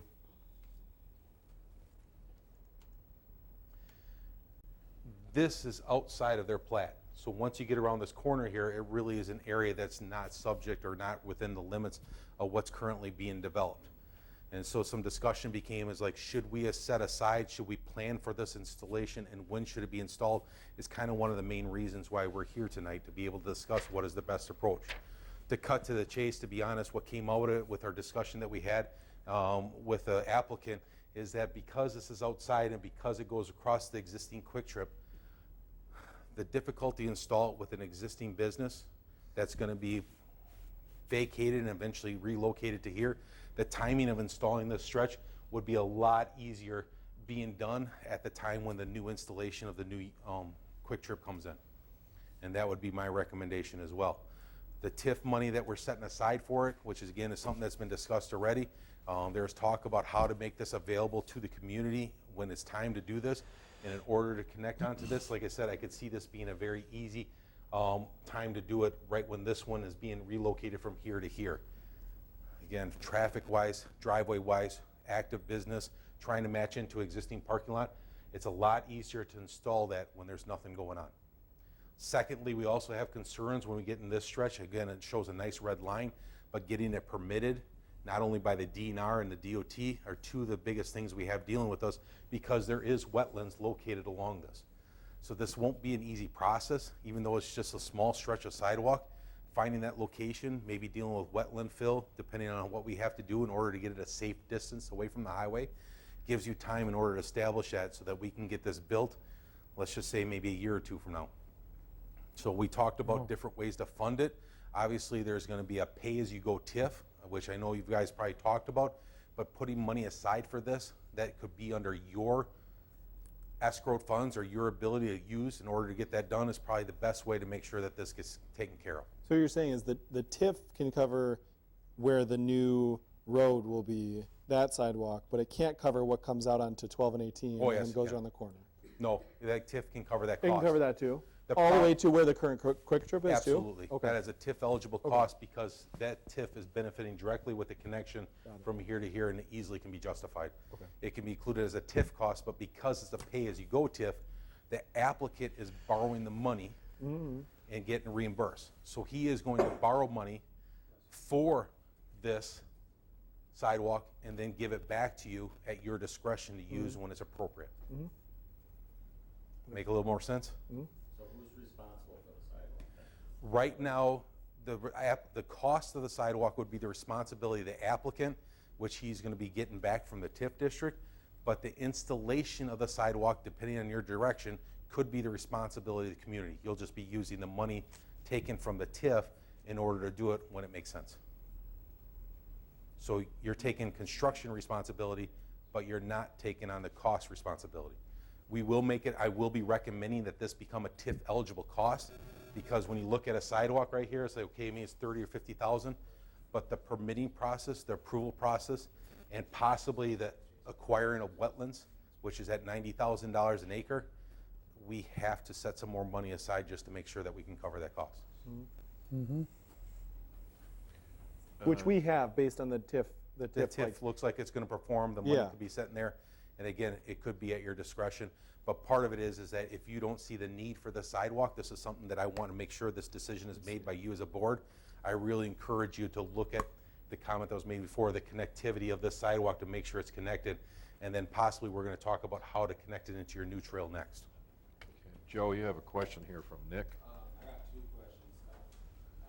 One's topical right now. Is there any way, since you're talking about money, you need more of it, that you can use that with connected trail funding? Because what'd be real cool is you connect to the connected trail there, and you do an underpass, so then you don't have to have the intersection across the highway, and then pop back up by the Quick Trip, and then actually connect down to Cameron. Would there be any limitation to using connected trail funds for that? So if I understand correctly, you're talking about some type of underpass with the highway? Yeah. Through a grant for connecting trails? I'm just asking, Bob, I mean, there's a whole lot more money in that grant, right, than in the TIF. You're talking about the TIF doesn't have enough jam to butter your toast, so to speak. Why the fuck wouldn't you, you know? If there's a way for me to salvage TIF money for something else, there definitely is a need here for other things that I will look into it and say, usually when it comes to new construction applications, the grants aren't quite eligible unless it's a trail that's for the community. Now, the one thing about this one is that we're not currently proposing a bike path or a trail in that nature that's a multi-use. This is currently being proposed as just a sidewalk, which obviously has some grant limitations because it's only a one use. It's not a multi-use type path. So I definitely don't have any issue with looking into it, but there's some strikes against it that once the intersection's built, then there's even more likelihood for grant possibilities that if I can ever find money that doesn't take it away from the TIF, I will look for it 100%. But right now, I just want to preserve the ability to do it on the direction. Now, to go into your next question about the crossing of the highway, which is one of the things that has to be discussed, and I don't want to zoom in because it's a bad sheet, but because they're proposing and putting signals in, do we ever want to have a bike or pedestrian crossing at the intersection has to be decided now. It is not that big of a deal, but where they set the signal poles, where they put the stop bars, is all somewhat driven on whether or not there is a safe access crossing at that location. Now currently, and this one doesn't show it, so I'm going to go to a different slide here. This is a long view of it, but I'm going to zoom in right here to show it a little bit closer. This is the intersection kind of blown up. And so if we're going to have a crossing, you can see it, all that does is shift that stop bar like 5 feet. They put their signal poles right where that stop bar is, and they have to have a 3-foot separation plus a 5-foot sidewalk in order to do it. So if they're going to design these signals, giving them direction to either one, plan for a sidewalk so it's set back far enough so we have an easy time installing it, or two, not to, or installing it right now, it doesn't really matter to me. I just want to make sure that we see that crossing in order to, You see these little two blue lines here, that's where your current trail is. So you can see how it could be very easy to get a crossing and connect onto that, and probably something that we should be accommodating, because people can walk down, come across, and shoot across. And safety at intersections that are signalized is the best place to have a crossing. So they have time, they give you time for the pedestrians to get across. That's probably the best place to have it if we're going to have a crossing on this side of town. So you're asking us to talk about that right now and to come up with a motion?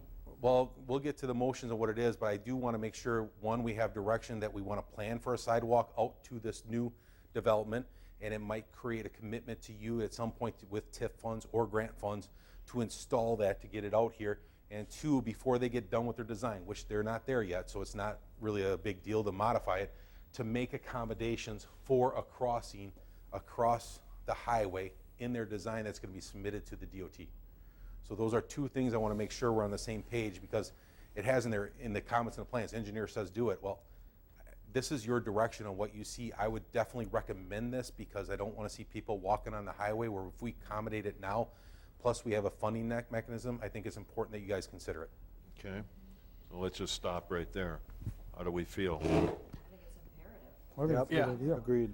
The sidewalk and the crossing. Okay. Makes sense. Joe, can I just ask a question? If this were to be made a roundabout for whatever reason, how do people cross roundabouts to get across streets? How do you? Roundabouts also accommodate. I wish I could zoom in on one, but it's really interesting. A roundabout is that basically all four intersections create a spot for pedestrians to get across, and bike paths. It's really kind of neat how they do it, but there's ways to do it.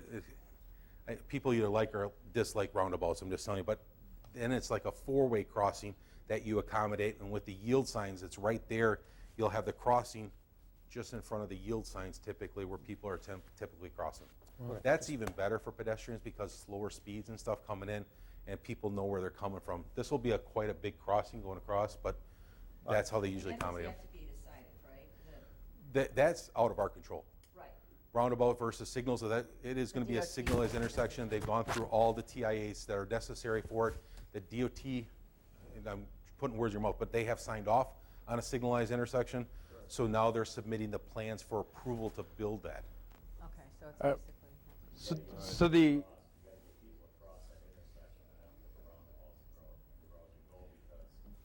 got traffic coming off of Highway 18 at 6 o'clock in the morning, saying Yeah. somebody's riding a bike and they want to go through there, and they're all fighting. I've rode that road for 40 years. They all fight. Guys, we can talk about the details of roundabouts, but I'll tell you right now, don't plan on it, because I think that ship sailed.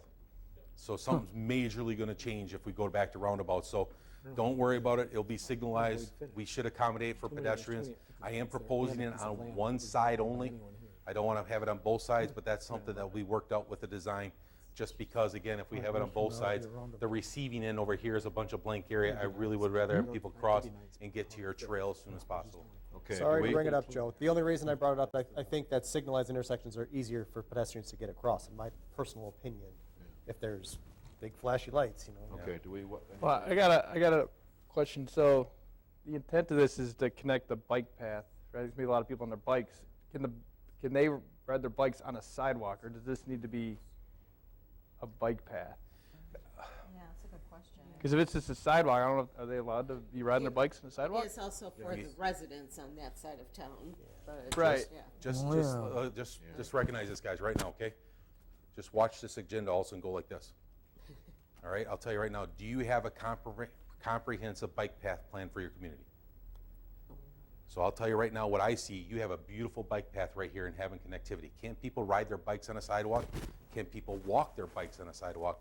Either way, right now, it is a way for people on bikes or pedestrians to stay off of Highway 18 to get to this trail in order to be able to do it.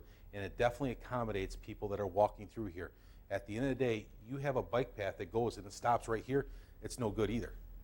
So even if I make this big enough for a bike path, it still has limitations unless you guys are committed to changing this and turning either on-street bike lanes within the community, or two, working on something here. So I don't have a problem looking into it, but right now, I don't think you have the accommodations to connect it unless you're really committed to, some type of bike path that comes in here as a regional destination And like I said, I'm just exaggerating, but imagine something coming through here that comes like that. Absolutely, we should be looking at bike paths. When Okay. would that decision be made? Well, It seems pretty critical. I'm not worried, I'm not necessarily worried at this time if this is a bike path, that if this crossing can be added from 5 to 10 feet, that'll be something easy to do as long as we accommodate the stop bar. Okay. That's something we can accommodate at any time. Right now, I'm just worried about connecting the sidewalk, but if you are looking at trying to improve, now this is way off subject, if you're looking at a regional bike path, guys, you really should look at your whole community and decide what is the ultimate routes and make sure it's planned so when things like this come up, we can easily accommodate it. All right. Nick, do you have a question on the bike path? Not on the bike path, just about the project as a whole. Is extensive construction, obviously, especially with the intersection, roundabout. Is there plans for full shutdown of 12 and detouring specifically down 134? Excellent question that I don't have the answer to. Obviously, I showed you the schematic. This is all I got currently. This is their engineer's CAD file that was willing to share it with me, that they are not even close to full improvements to be able to tell us exactly what they are. And then once they get done, they're stuck submitting it to the DOT to get their approval on what they're going to accept and what they're going to do. My prediction, key words here, just what I'm guessing, with the little bit of pavement they have to add here and with the pavement markings, unless they're required to add a median or something like that, something more serious, I would see them doing this under construction with allowing traffic through, just like what you see. There'll be some additional lanes here. They're probably going to do some markings and be able to work on this side of the road. And then over here is the same thing, is that there's ways to detour or maybe work around it. Shoot. But anyway, you can see that they're adding this lane over here. And so that's the two things that I'm going to be expecting that they'll get approval on, unless there's some major DOT comments that changed what they're currently proposing, which obviously no one in this room is going to be able to predict what that is. Okay. All right. In respect to that, totally understand all that, but if conversations do start to go towards that, we obviously already have concerns with Highway 134 as constructed. Yeah. So we just ask that you be cognizant of that and bring that up in discussions with the DOT should that do come up. Okay. All right. Now, it sounded like you needed us to make a motion here. Well, we're not quite done, and we'll get to it, but at the end of the day, I want your direction on what you'd like me to do in the review. I think sidewalk for sure. I agree. I think a sidewalk is great. I think it sounded like several of us did. And I think we do need to account for crossing. I really like the idea of an underpass. I think it's way safer than anything else we could do. I mean, obviously, like, there's no question, is an underpass safer than sidewalks? Then yes. So like, and it's an easy path to the bike path. So I mean, whatever we need to do to also put that in sort of the consideration with the. Might have to be an overpass because of the water problem. Well, if you're doing the sewer underneath anyways, you're chopping either way. I'm going to interject. I was going to wait. Okay. We do not have another year to waste for a permitting process for an underpass for the approval of this project. So the work that Joel and our team have put together on this to get to this point for your consideration and feedback, you know, we're open to a lot of things, but I'm not interested in having our project with deadlines that we owe other people being tied to a pedestrian underpass as part of this process. And taking a step back, guys, I agree with when we talked about TIF money, all of a sudden that just took a big chunk out of your TIF money as well. So I just want to prepare, but one of the things I'd be really curious about is if I could get an underpass here. Typically we have to go uphill a ways because of groundwater and because I got wetlands right here. I'd be really concerned to know what the condition was, and that really is a time-consuming type of look. So at the end of the day, an overpass is a possibility, but the cost of that, you're going to be looking at that possibly with some grants down in the future would be my recommendation if there's enough need. To forecast it and do it, it'd be on your nickel, and I want to just be cautious of it, that right now I would just propose planning for it.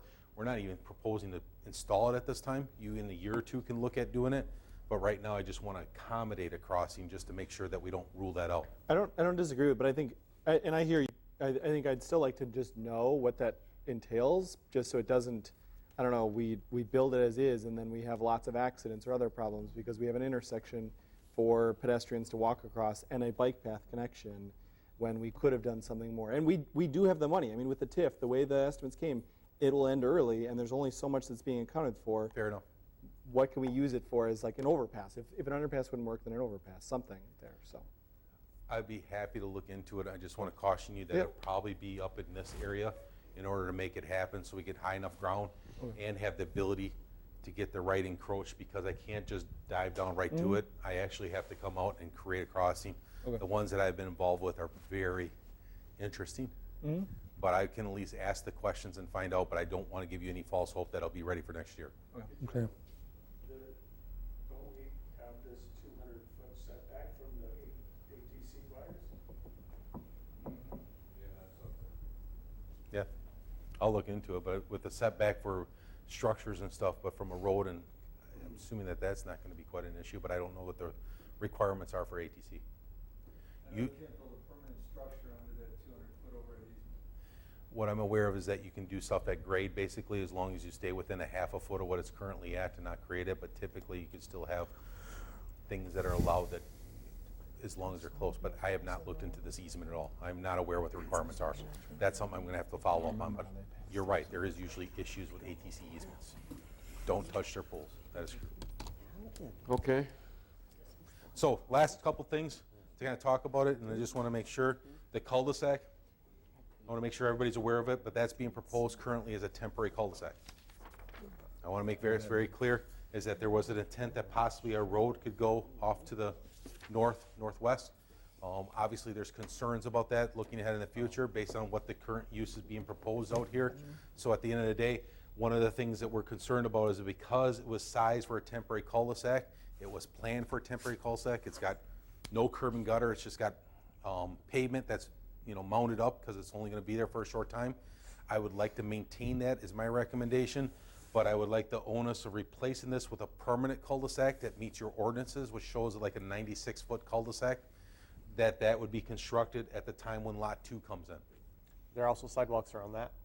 The sidewalk probably won't be installed around that. I know it shows it because it's pretty in red, but at the end of the day, because it's temporary and it's going to change, the sidewalks will have to tie in with what the proposed use is. When it's permanent. Are What? sidewalks, permanent, once it's permanent, are the sidewalks required there? When this site plan comes in and shows us, we'll decide the final location of sidewalks, because to me, it's probably gonna blend into here somehow, and getting around it will be something determined at the time when this comes in.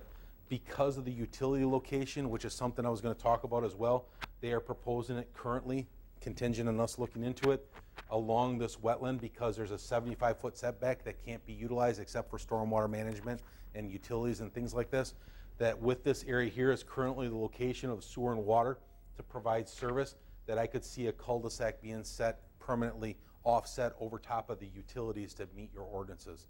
With that, then the sidewalk would be the same thing, is that once they do it, they might put a permanent loop, or they might connect it into here to make it more of a walking trail like that, or they might extend the road and put a cul-de-sac further down. I just don't know. But at the end of the day, one of the things I talked about, obviously when we talked today about it, is how do we inform Lot 2 of the current condition on what that's going to be. And I think it was suggested that they would be here at the next meeting to discuss this, or something to communicate that they would be able to accept and take full responsibility for what this cul-de-sac would be. And if we can get some acknowledgement from them, it might be the best way to inform them of this condition. Does that sound fair? Basically, put something in now, don't waste the money, but something they're going to have to fix, because we see this as a 30-year temporary cul-de-sac. Doesn't make any sense anymore. With that, and because we know they're going to be cooperating, is that we're going to need an easement for the utilities if they go there. So regardless, they're going to have to be communicating that. In order for that, we will not install public utilities without an easement at the time of installation. So that's one of the conditions that they'll have. So the other comment I have is, because it gets tight, the only issue is this sidewalk right here. I usually require at a minimum of 5-foot terrace, the area between your curb and gutter and your sidewalk. You got snow storage, you got trees, whatever you want to do, but you usually want some terrace.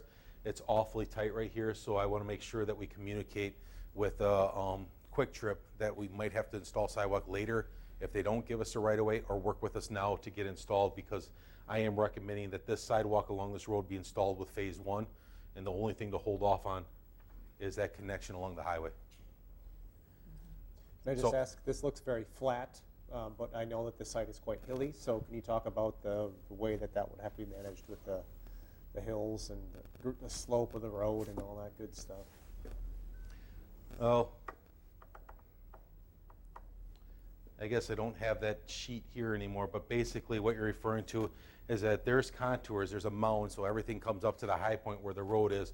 And because we're proposing this as temporary, we're making the recommendation that they keep this cul-de-sac low so they have the ability to flatten this site. So we don't want it to come up to the matching point, but because of it, I want to hold this down a little bit so they have an easier time blending into the site.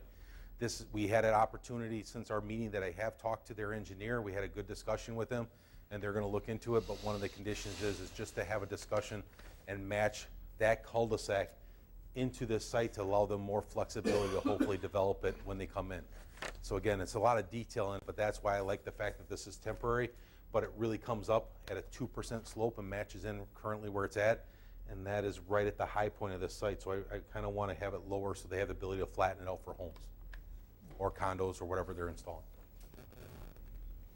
So go ahead. Quick Trip is planned for that first lot, potentially. I mean, obviously I know it's not like go through. And then there's 2 other lots, right? No, or is just there one. just one other big lot? Okay, I couldn't remember. There's 2 areas, one lot of development, second lot of development, wetlands that will Okay, never that's be what I was developed. trying to remember. Okay. And we don't know what the lot 2 will be yet. I'm not aware of what's being proposed. Okay. No. You guys don't know necessarily either yet.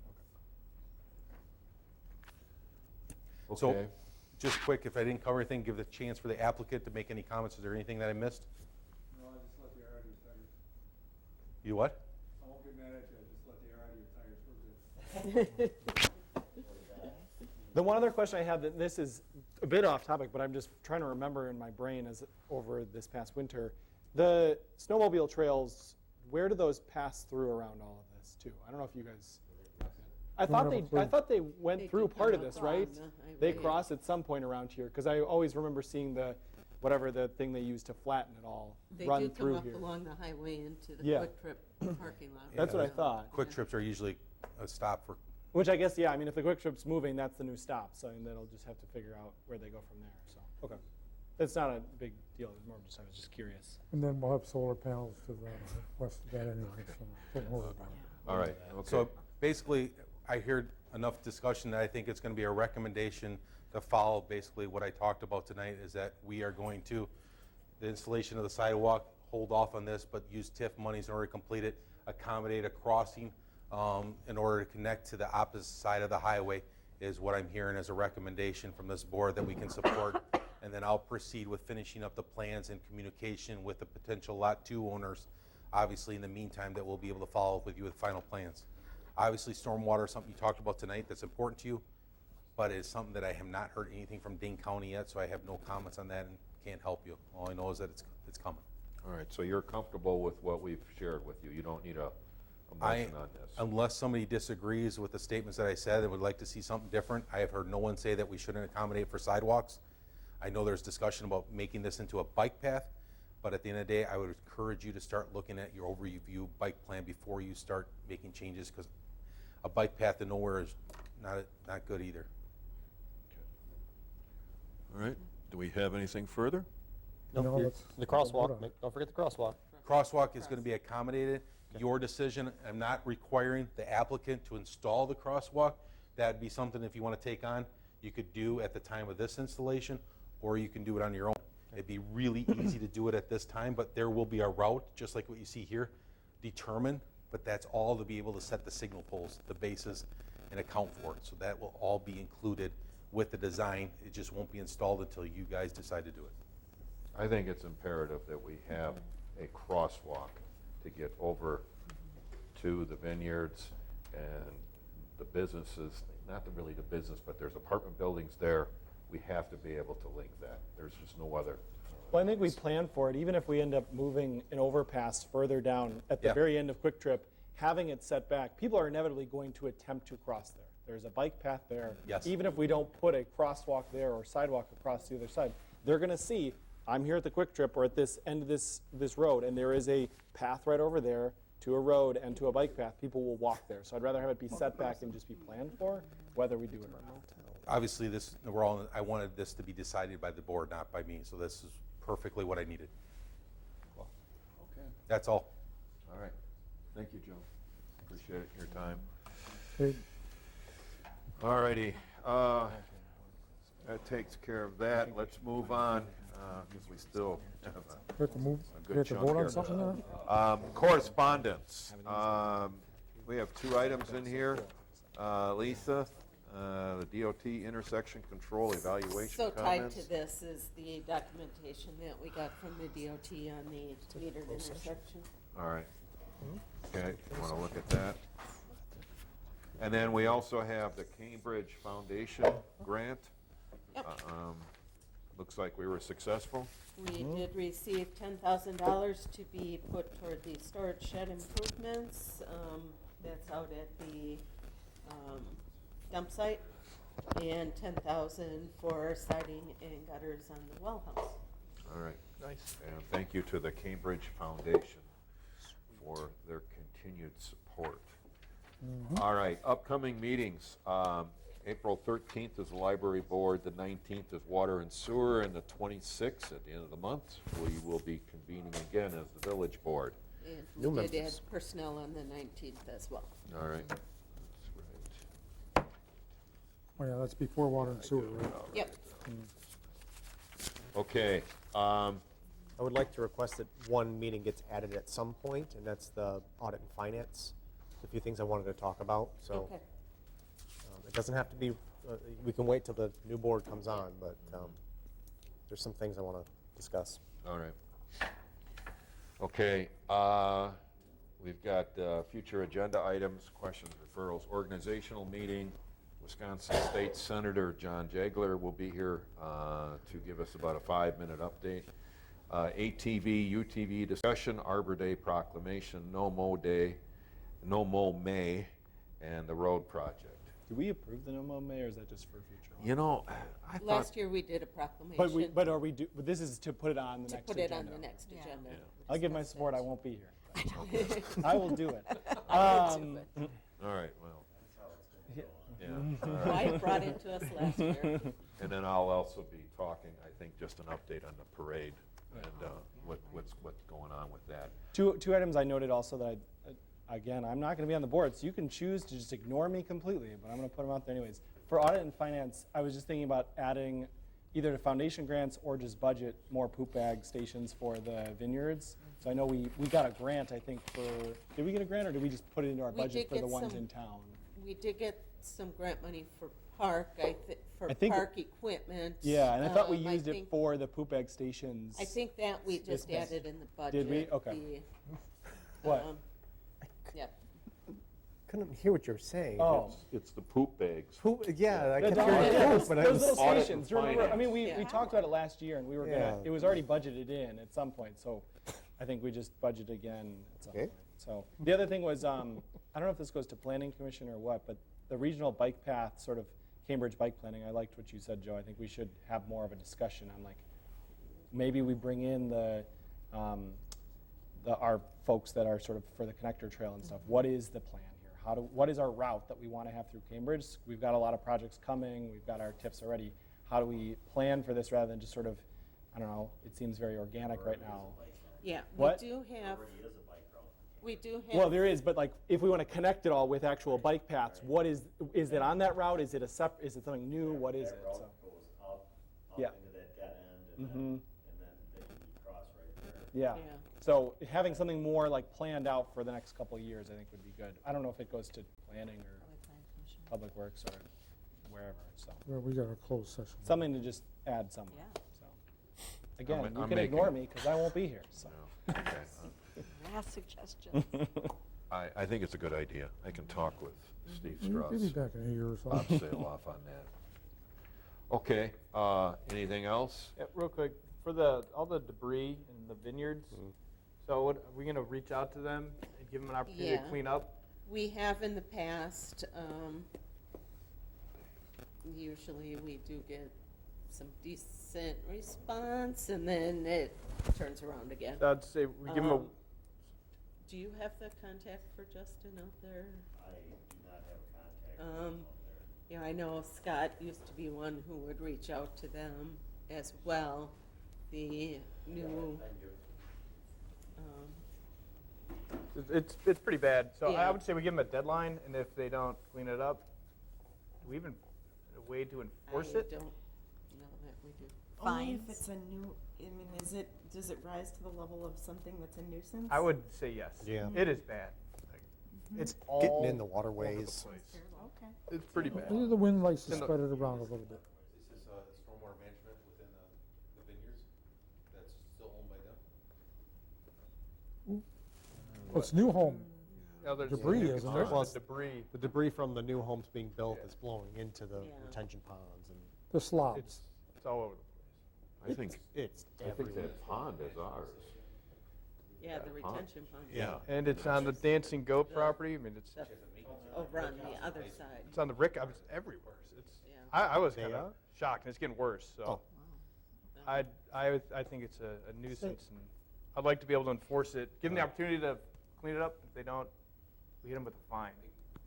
Double check and make sure that they don't have a maintenance agreement for the All new developments starting back in about 2006 have signed with the DNR maintenance agreement. If they have ownership of it, to maintain it with debris, they are supposed to do yearly inspections to observe if it's there, they're required to clean it up. If they don't clean it up, typically what I see is that you have the ability to clean it up and assess it back to them, so it just depends on what it is. Through the DNR agreement? Well, it's a long-term maintenance, LTMA, long-term maintenance agreement that's usually in place because they kept the ownership of it. They're required to sign off on it, and so it goes to the ownership.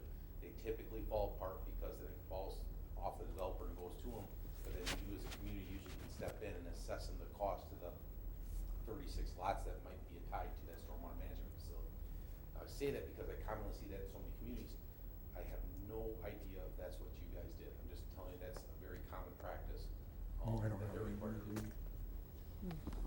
For debris, you're not talking about for stormwater? Well, debris has the ability to plug the pipe, so if they don't clean it up, it has the ability to not function as it is. So they're required to clean up debris, trees, mow it, yearly maintenance, inlet protection. It just, I don't know what theirs said, but Gotcha. debris is a very common issue that plugs up the discharges it. So I'm assuming that has the potential if you're talking about construction. Thanks. So, All right, thank you. Thanks, Chuck. Joe. And I think that, we gotta put a call into Vulcan and have them get over there and start picking up the whole area. So, I didn't see a lot last week when I was there, but I wasn't really looking. I was just looking, there was one lot and we kinda gathered and we had the trees and, we were gonna go out from there. And that was nice. I'll give them a call in the morning. Yeah, okay, all right, thanks, Todd. Okay, that's it for that. Item 13, we're gonna convene into closed session, talk about the